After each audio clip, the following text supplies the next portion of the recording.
this video, we'll look at the matching the type questions in which you are given the list of researchers, or you can say list of people, and you have to match them with the given statements.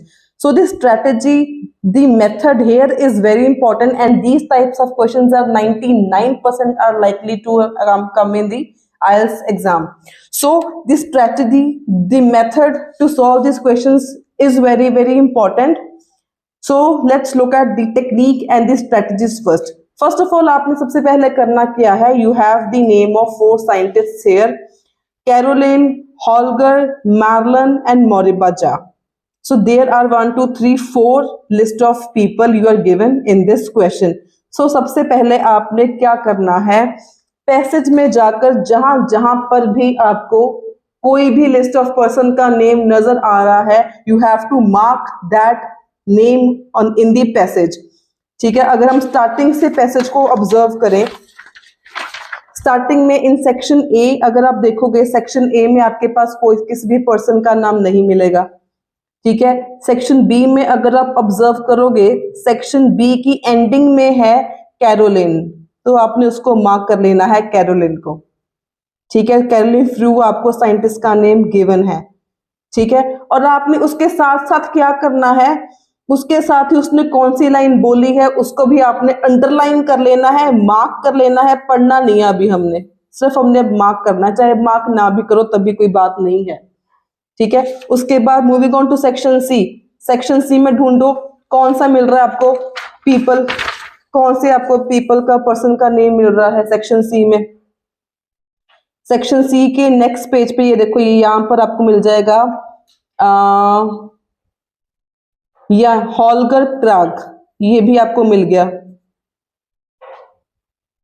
ठीक है, ये भी मिल गया. उसके बाद section D में अगर हम जाएं, सेक्शन डी में ढूंढो आपको कौन सा नाम मिल रहा है, मैरलन.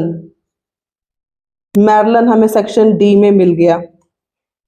ठीक है, उसके बाद हम अगर चलें तो सेक्शन ई में, सेक्शन ई में हमें है मोरिबा. 1, 2, 3 and 4, तो हमें 4 साइंटिस्ट के नेम मिल चुके हैं. Still will look at the section F. Section F में आपके पास किसी पर्सन का नेम है या नहीं है, सेक्शन एफ में हमारे पास नहीं है. तो ये था हमारा पहला स्टेप कि आपने जहां पर भी लिस्ट ऑफ पर्सन थे आपने वो ढूंढ के मार्क कर लिए. ठीक है, अब हमने क्या करना है, अब हमने क्या करना है, जो हमें क्वेश्चंस गिवन हैं, अब हमने क्वेश्चंस को देखना है और ये देखना है कि कौन से पर्सन ने कौन सी स्टेटमेंट बोली थी. और इसमें हो सकता है कि आपका एक आंसर मोर देन वंस आपका रिपीट हो जाए, इस बात का भी आपने ध्यान रखना है. राइट, सो सबसे पहला जो हमारा क्वेश्चन है यहाँ पर, the first question says knowing the exact location of space junk would help prevent any possible danger. अब आपने क्या करना है, सारे के क्वेश्चंस एक बार रीड करने हैं, सारे क्वेश्चंस रीड करने के साथ आपने कीवर्ड्स भी मार्क कर लेने हैं. अब यहाँ पे क्या है, नोइंग है आपके पास, एग्जैक्ट लोकेशन है, ठीक है, वुड हेल्प, प्रिवेंट डेंजर है, ये हमने कीवर्ड्स मार्क कर लिए.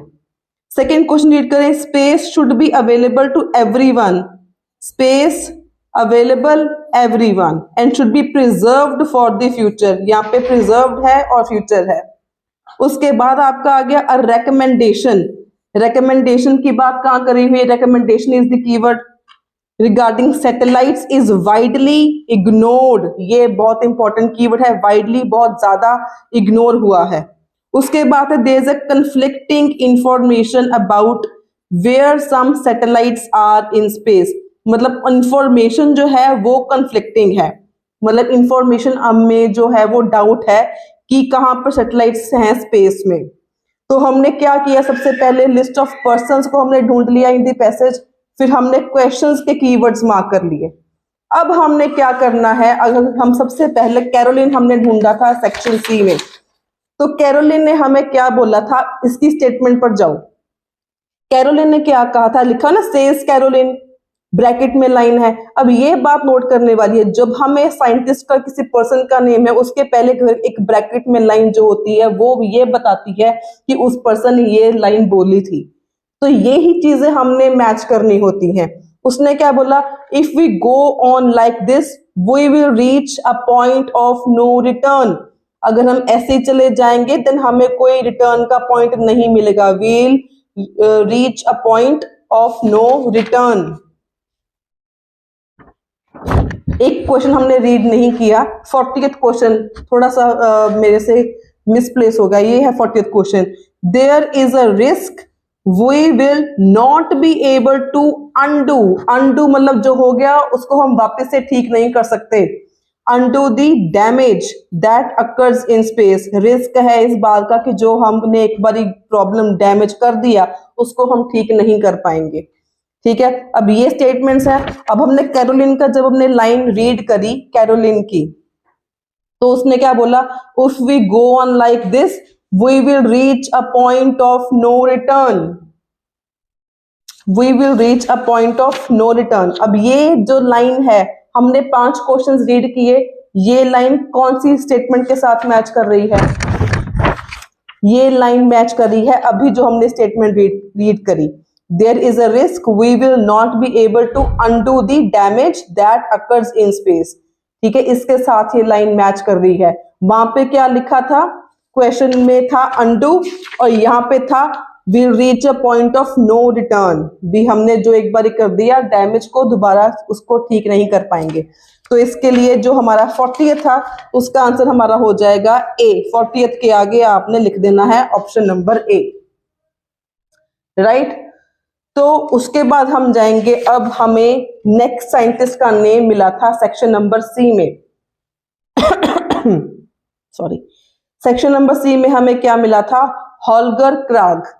ये हमें साइंटिस्ट का नेम मिला था यहाँ पे, हॉल्गर क्राग। तो इसने अब क्या बोला है, इसकी लाइंस पर हमने देखना है। इसने अब क्या बोला, but so far only about half of all missions have abided by this 25-year goal says Holger Krag. ये बोला, और उसके आगे भी देखो, उसके आगे भी वो क्या बोल रहा है, what happens to those that fail or go bankrupt he ask. चलो ठीक है, अब ये हमारी लोकेशन है। उसके बाद सैटेलाइट्स के बारे में बात करी हुई है सारी। Space Debris Office in Darmstadt, Germany. Operators of the planned large constellations of satellites say they will be responsible stewards in their enterprises in space, but Krag worries that problem could increase despite their best intentions. ये है जो बात बोली थी हॉलगर ने। ठीक है, अब हमने देखना है कि इसका क्या हो सकता है।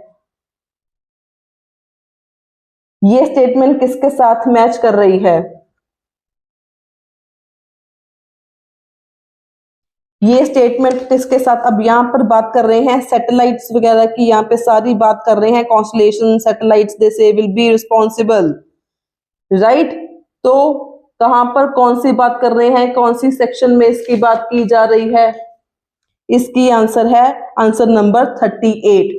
A recommendation regarding satellites is widely ignored.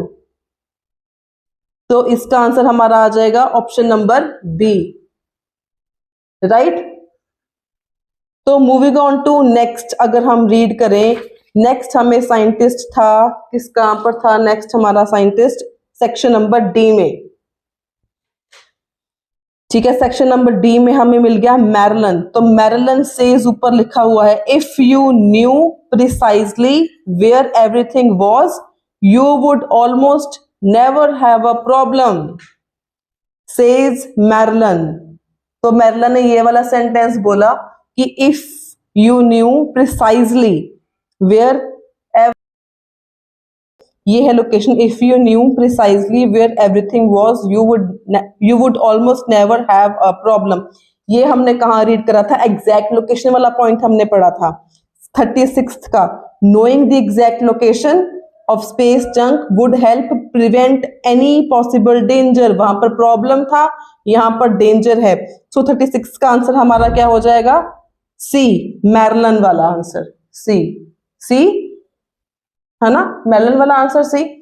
तो उसके बाद अगर हम जाएं मोरिबा, तो लास्ट वाला आंसर क्या अब होना चाहिए? एक और बात है, एक और चीज है यहाँ पर, एक और चीज है, चलो बाद में ढूंढेंगे। तो हमारा एक उसके बाद मौरिबा जैन ने क्या बोला था? Traffic, the field is called space traffic management because it's significant to managing traffic on the roads in the air. Think about a busy day at an airport says the Moriba Jah. अब जैसे भी हमने काफी सारे answers कर लिए हैं, सिर्फ हमारे पास I think we are left with 2 answers. तो यहाँ पर देखो, अगर हम 37th नंबर बोले, space should be available to everyone and should be preserved for future, तो ट्रैफिक जैम से ट्रैफिक के बारे में बात हो रही है, तो यहाँ पर भी सेम बात हो रही है। तो अगेन इसका आंसर क्या आ जाएगा? मौरिबा वाला डी आंसर आ जाएगा। ठीक है, और उसके बाद अब हमें एक आंसर रहता है, वो हमने ढूंढना है। अब मौरिबा का जो पैराग्राफ है वो थोड़ा सा लेंथी है, अगर हम उसको डिटेल में और रीड करें, एंडिंग में क्या है? The same can't be said for space debris. Space debris के बारे में सेम बात नहीं कर सकते। Not all objects in orbit are known. सारे ऑब्जेक्ट्स जो स्पेस में हैं, ऑर्बिट में हैं, वो हमें नहीं पता। And even those included in databases are not tracked consistently.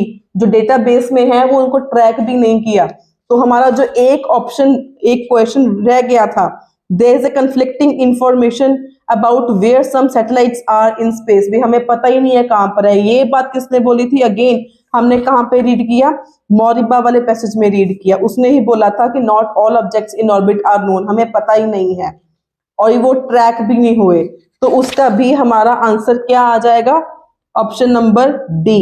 39th का भी हमारे पास ऑप्शन नंबर डी आ जाएगा आंसर। तो दिस इज हाउ, जो आपने matching the person with the statements, आपने ये क्वेश्चंस ऐसे करने हैं।